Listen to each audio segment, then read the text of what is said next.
How dumb can you be? But Betty, Don't you dare call me by my name, you scum! I'm hated by my mother-in-law, although she is a mother of my love. When I lost my parents, I swore to love my in-laws. Contrary to my promise, my relationship with Betty isn't going well, and if anything, it's only causing me more pain. I wonder how this started. I didn't get married to spend a life in this way. Bullied by my mother-in-law, but I can't tell my husband, and I'm mentally reaching my limit. What saved me is the appearance of an unexpected person. My name is Maya, 28 years old. I graduated from a state university with a nursing degree and followed in my mother's footsteps to be a nurse. Growing up, watching her work in the hospital, I dreamed of helping many patients one day. I had good knowledge of medicine, so my friends often consulted me about their health. On one occasion, I gave first aid to a passenger who collapsed at the train station and called an ambulance. It was all thanks to my mother's strong sense of justice that I inherited. It was my belief that if someone was in trouble, I didn't hesitate to give assistance. 2 years after I became a nurse, my mother suddenly passed away from a heart attack. In a single-parent household, my mother was more important to me than anything else. I couldn't even repay her for raising me single-handedly. When I found the job, I thought I would give back to her little by little. Just then, she was gone. After my mother died, I hated everything, and I even thought about quitting the job I loved so much. In the end, I didn't quit because of him. It was Cam, my husband. When I just started working, he was a rehab outpatient. He was somewhat easy to talk to, and I could interact with him without feeling self-conscious. He didn't have any major illnesses, which worked in our favor too. He was light-hearted and gentle, yet dependable. Eventually, he asked me for my number, and we started seeing each other on a regular basis. We got married after 2 years of dating. I got a new family after I had been lonely without my own. I was losing hope, but his presence made me want to try again. However, the marriage wasn't all happy. I was bothered by something right after I started my new life. That caused my trouble was my mother-in-law Betty. She was far out from the mother figure I envisioned. Initially, Ken and I were living together in his apartment. About 2 weeks into our honeymoon, Betty paid a surprise visit. She told me, "Maya, I'm not feeling so well these days." I was obliged to listen because I knew she was relying on me as a nurse. "Oh no, what's exactly wrong?" "Not really about my health, but I'm concerned about my living situation. My husband and I are alone, so I worry if anything happens." "Well, when you need help, you can always call me." "But maybe we get worse while calling you. Maybe we die while waiting." If it comes to that, you need to call an ambulance." Then she gave me a bright smile and uttered unexpected words. "So Maya, let's live together." "What?" It was such a sudden request that I didn't know how to reply. She continued talking cheerily, while I was just flabbergasted. "You're a nurse, so I feel safe when something happens." "Wait, I can't decide on such a big thing right away." No, I'm not telling you to move in now. But I'm not getting younger, so it's better sooner than later." "I see." "You'll be freed from paying rent, so isn't it better for you too? Please think about it." She left looking satisfied. Since then, I received numerous calls from her asking about the move. I thought about consulting Ken, but he happened to be in the middle of the peak season at work and didn't seem to have time to discuss such an important matter. Just as I was contemplating, he mentioned, My mom told me, but are we supposed to move in with her sometime?" "Really?" She sounded quite happy about it. She said she felt safe having you with her. Wait a minute. She's getting carried away on her own. Oh yeah? We both work, so I think it's not a bad idea. Your housework will be lighter, you know. He had a point. Having a double income was financially beneficial, but the chores became poor. I often had no energy to cook dinner after work, so I prepared TV dinners or had takeaways. Ken always said he didn't mind, but I was skeptical. Once I started thinking about it, more and more concerns piled up in my mind. I came to think that it might be best to move in with the in-laws for him. As a result, I reluctantly agreed to Betty's request. Thus, just 2 months after our marriage, we started living with my in-laws. At first, Betty treated me as kindly as she could. Thank you so much for moving in with us. We are grateful to have an excellent daughter-in-law like you.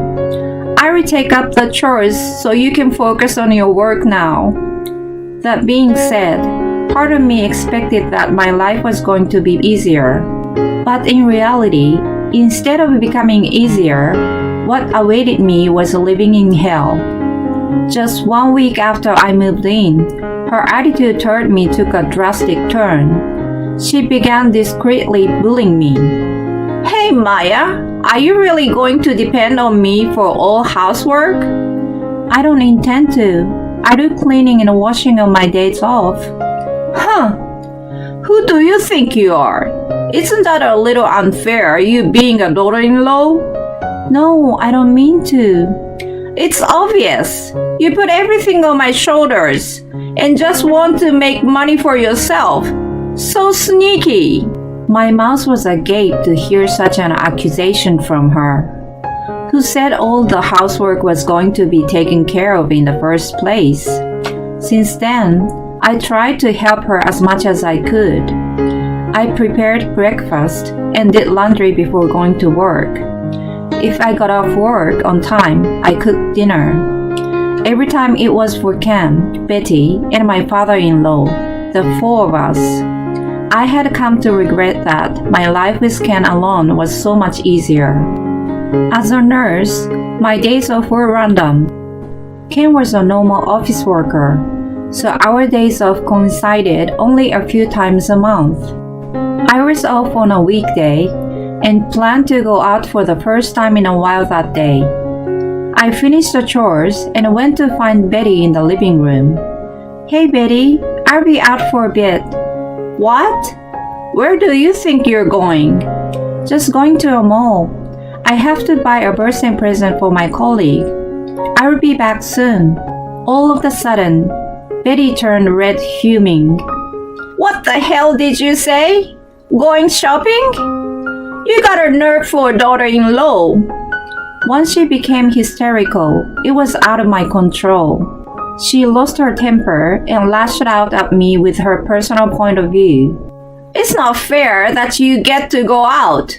You can't even do your chores right, and you think you deserve to go out? If you have time to hang around, get to your housework. She showed such a temperament only in front of me, and acted so gently in front of Ken and her husband. Gradually, her hostility escalated, and she even began to complain about my work. I was pressured to quit my job just 4 months after moving in with her. When I spoke to Ken about my resignation, he was concerned, but I still couldn't tell him what was going on. I only said that I was worn out and needed a break, to which he agreed.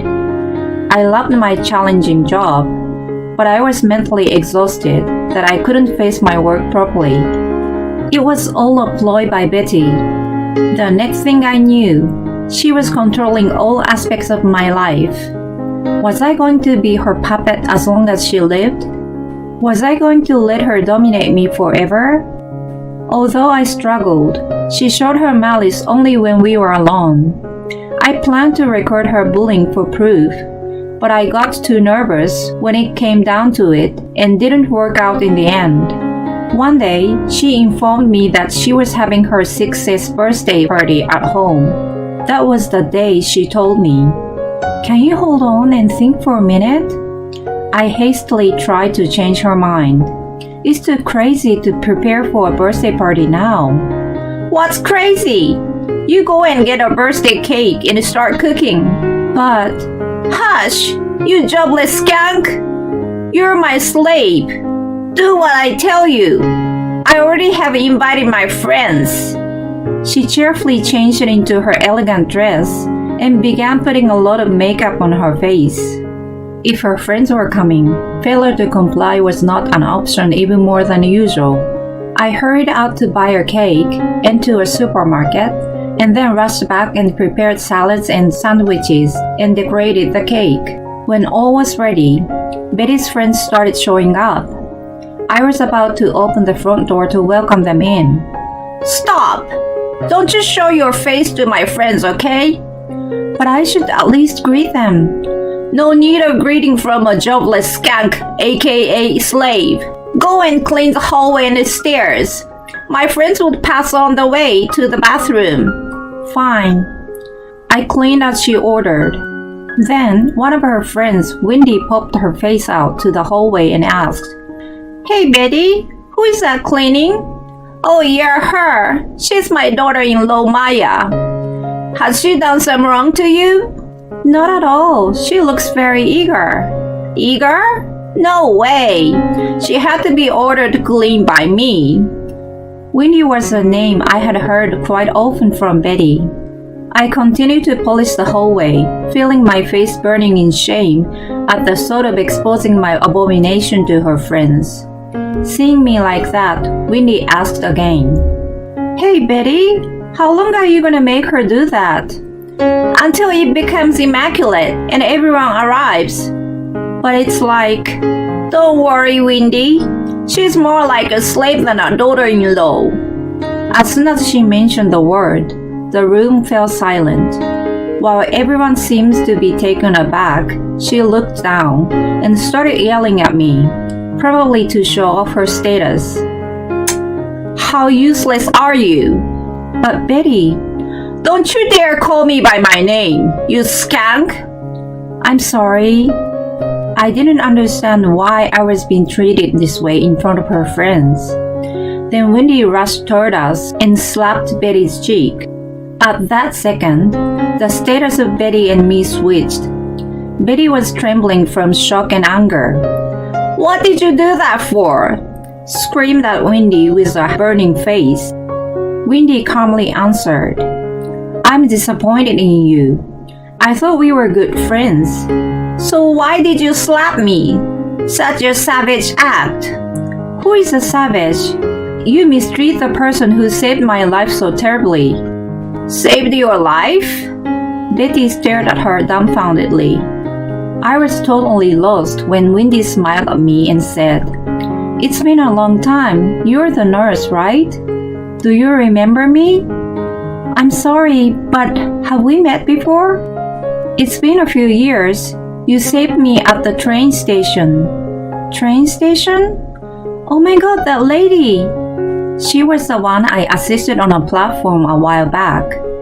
I remember giving first aid to her, who was unconscious at the time, and calling for an ambulance while frantically talking to her. I suppose she remembered the whole thing. She must have vaguely remembered my face and voice, and maybe asked the hospital about me later.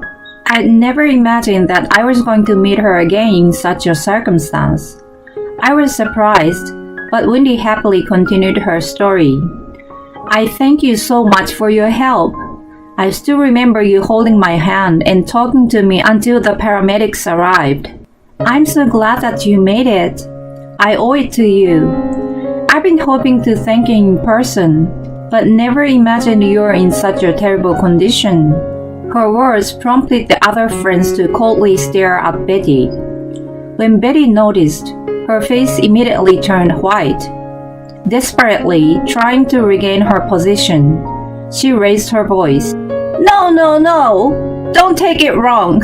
Slave, but she initiated it on her will, and I've never told her to be one. Believe me. No matter how hard she tried to justify herself, No one believed her any longer.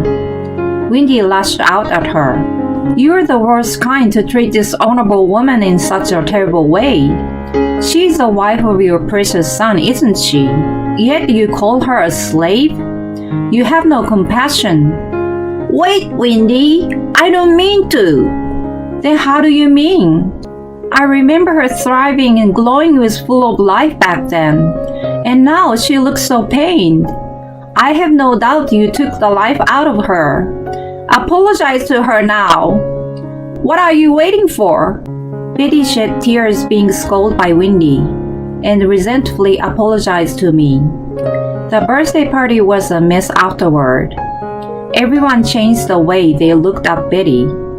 Discovering her true nature, they left one by one. Wendy stayed back and explained the whole ordeal to Ken and my father-in-law.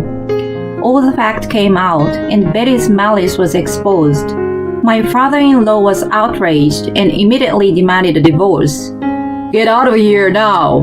He scolded Betty, who frantically apologized in tears. It had become an uncontrollable chaos. My father-in-law hired a divorce attorney the next day, and Betty was kicked out of the house. She had been a penniless housewife and lost her home and family at once. What kind of life she was going to lead from then on? I didn't want to imagine how miserable it was going to be, but I had no sympathy for her. She had planted the seed on her own. As for me, I still live with Ken and my father-in-law. I'm working once again and living a fulfilling life. Ken still seems to be remorseful. He must be feeling pretty responsible because he often speaks to me with a gloomy expression. I'm really sorry, hon, about my mom. Let it go now. I got to meet Wendy anyway. By the way, are you going to dinner with her soon? Yeah, she's taking me to her favorite restaurant. Well then, let me pay for it. Yes, thank you, hon. Winnie and I became good friends after the incident. I never thought that what I naturally did to help back then would turn around and come back to me in such a good way. I'm assured now that my way of life is not wrong. With this in mind, I will live on.